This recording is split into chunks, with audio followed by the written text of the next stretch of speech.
புதுச்சேரி மாநிலம் முழுவதும் ஏறத்தாழ அனைத்து கல்லூரிகளிலும் 93 ஷார்ட் டேர்ம் கான்ட்ராக்ட் என்று சொல்லக்கூடிய குறுகிய கால ஒப்பந்த அடிப்படையில் பணிபுரியக்கூடிய ப்ரொஃபஸர்கள், பேராசிரியர்கள், விரிவுரையாளர்கள் இவர்களெல்லாம் இருந்து கொண்டிருக்கின்றார்கள்.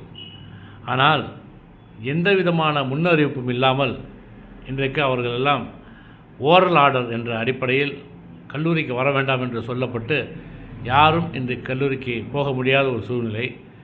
இதனால் கல்லூரியுடைய ஹெச்ஓடி என்று சொல்லக்கூடியவர்கள்லாம் மாணவர்களுக்கு என்ன தகவல் அனுப்புகிறார்கள் என்று சொன்னால், do not come to college, no class என்று அவர்கள் அனுப்புகிறார்கள். ஆக அரசாங்கத்தில் யாரோ ஒருவர் எடுக்கக்கூடிய தவறான முடிவின் காரணமாக மாணவர்கள் வகுப்புக்கு வர வேண்டாம் என்று சொல்லக்கூடிய அவலமெல்லாம் எப்படி இங்கே நடைபெறுகிறது என்பதை நினைத்து பார்க்கிற போது வேதனையாக இருக்கிறது. இன்னும் சொல்லப்போனால் இது தொடர்பாக முதலமைச்சருக்கோ இல்லை துறையினுடைய அமைச்சருக்கோ எந்தவித தாக்கீடும் தகவலும் சொல்லாமல் அதிகாரிகள் தான் தோன்றித்தனமாக இது போன்ற காரியங்களை செய்வது என்பது இது மக்களாட்சி தத்துவத்திற்கு முழுவதுமாக எதிரானது என்பதை நான் இங்கே சுட்டிக்காட்ட விரும்புகிறேன். எனவே நான் ஆசிரியர் பெருமக்கள் எல்லாம் நான் சொல்லியிருக்கின்றேன், நமக்கு மாணவர்கள் தான் முக்கியம், சம்பளம் முக்கியமல்ல, ஊதியம் முக்கியமல்ல, நீங்கள் போய் வகுப்பை எடுங்கள் என்று சொல்லியிருக்கின்றேன். எனவே நான் துறையுடைய இயக்குநரிடத்திலும் பேசியிருக்கிறேன், மாண்புமிகு அமைச்சரிடத்திலும் பேசியிருக்கின்றேன். அமைச்சர்களும் மிகவும் வருத்தப்பட்டார்கள். நான் துறையுடைய இயக்குநரிடத்தில் பேசுகிற போது இன்று மாலை செயலர் அவர்களை சந்தித்து நான் பேசுவதாக சொல்லியிருக்கின்றார்கள்.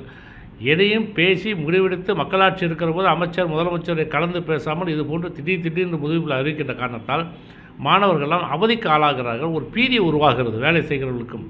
எனவே இந்த மாநிலத்தில் யார் வேலை செய்தாலும் அவருக்கு வேலை இருக்கிறதா இல்லையா, தொடர்வோமா இல்லையா என்ற குழப்பத்திலே அந்த அனைத்து பள்ளியாக இருந்தாலும் சரி அல்லது கல்லூரிகளாக இருந்தாலும் சரி அப்படிப்பட்ட ஒரு நிலை உருவாக்குற போது இது அடிப்படையிலே மாணவர்களுடைய கல்வித்தரத்தை பாதிக்கும். ஒரு ஒட்டியும் ஒட்டாமலும் ஆசிரியர்களும் பாடம் நடத்தக்கூடிய சூழலை உருவாக்கும். நான் சைக்கலாஜிக்கலாக சொல்கிறேன். எனவே இதையெல்லாம் அதிகாரிகள் புரிந்து கொள்ள வேண்டும். நான் ஏற்கனவே பல முறை சுட்டி காட்டியிருக்கின்றேன். தலைமைச் செயலர் அவர்கள் இந்த மாநிலத்தின் மீது கொஞ்சமாவது ஒரு அக்கறை கொள்ள வேண்டும், ஒரு கடுகளகாவது அக்கறை கொள்ள வேண்டும்.